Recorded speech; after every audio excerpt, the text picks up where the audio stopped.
Today's episode is sponsored by Discord. If you aren't already familiar with Discord, it's an online platform that makes it easy to chat and connect with your favorite communities. I'm so excited that we've partnered with Discord to launch the official Babish Culinary Universe server where we can all hang out and connect. We recently did a live stage event where Sawyer and I lived out our dream of hosting a call-in radio show and got to chat with live members. If you want to be part of the next live event and connect with the community, head to the link in the video description to join the server and check out our next stage event tomorrow, Friday, August 6th, where you can meet the whole Babish crew. Now let's get down to basics.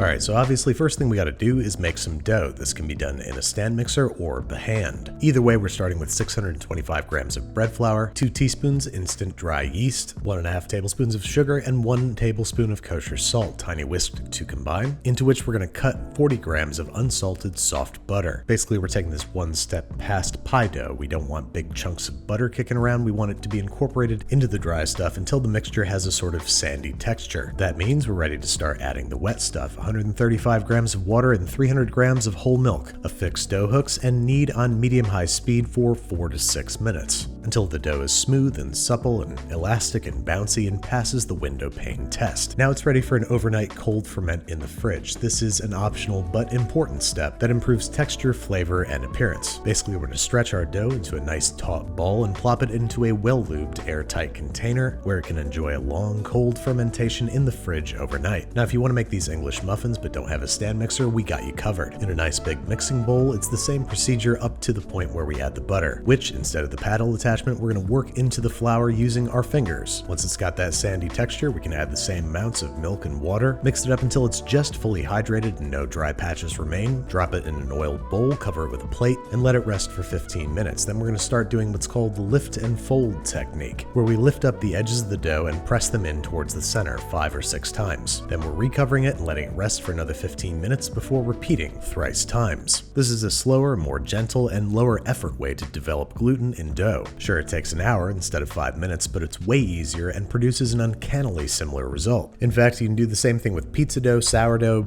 Play-Doh. I don't know why you do it with Play-Doh, but you could. And as you can see in the end, we're left with the same smooth, bouncy, elastic ball, which when poked, bounces back enthusiastically, indicating good gluten development. Whether you made it by machine or by hand, either way, it's headed into the fridge for an overnight rest, and from this point on, the procedure is the same. After an overnight rest in the fridge, this guy's ready to divide, shape, and proof. This recipe yields 12 big ol' English muffins, so go ahead and weigh the entire piece of dough, pull up your calculator app on your mobile telephone, and divide that number by 12, and that's how much each piece should weigh. Shape it into a sort of log for easier cutting, measure out your precise piece, and then it's time to shape. You want these pieces in nice taut balls, so you can either press them through your fingers or make a sort of cage with your hand and roll it against your tabletop to pull it taut. The smoother and rounder your pieces, the more uniform and perfect your English muffins will be. As we form our balls, we're going to place them on a rimmed baking sheet lined with semolina flour. This is what gives English muffins their pebbly tops and bottoms. Once you've got all 12 pieces measured, shaped, and spread evenly across 2 large rimmed baking sheets, even though in the food industry these are called half sheets, it's time to flip these guys over and pat them down. We want to coat both sides in semolina flour and press these guys down about as flat as we can get them. We want them no thicker than 1 inch. Then it's time to cover these guys and let them proof. You can do this either with a moist towel, or you can use another rimmed baking sheet turned upside down. Either way, you want to let these proof for 1 to 2 hours at room temperature until they've doubled in size. As you can see, I changed my mind halfway through and forgot to film it. But no matter, because these guys are ready for the griddle. A large, flat cast iron griddle like this one, preferably, heated to 350 degrees Fahrenheit or over medium heat for about 3 to 4 minutes. Now I want to start, as I so often do, by showing you a mistake I made, flipping these guys onto the skillet, which knocked a whole bunch of air out of them. As a result, they also rose very poorly. If anything, they kind of deflated throughout the cooking process, and I was left with short, flat little discs instead of tall, proud English muffs. Let's try that again. This time laying the dough directly down on the cooking surface, cooking anywhere from 6 to 9 minutes per side, rotating frequently to ensure even browning,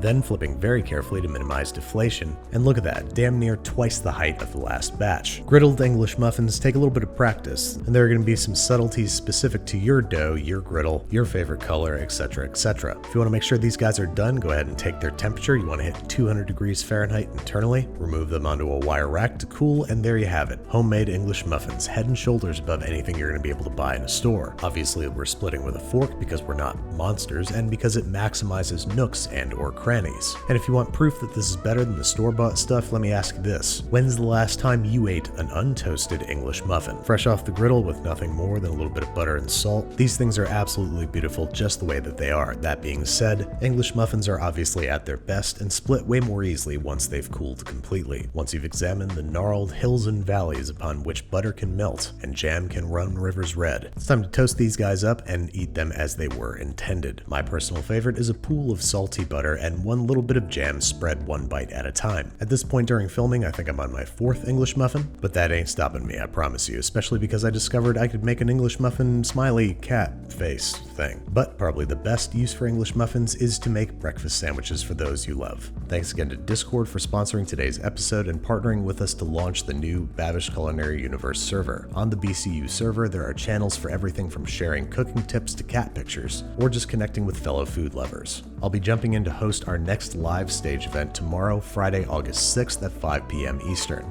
I'll also be joined by other folks on the Babish team like Sawyer, Kendall, Jess, and Brad. Join the server in the link in the video description today and let me know what you want to chat about. I'll see you there.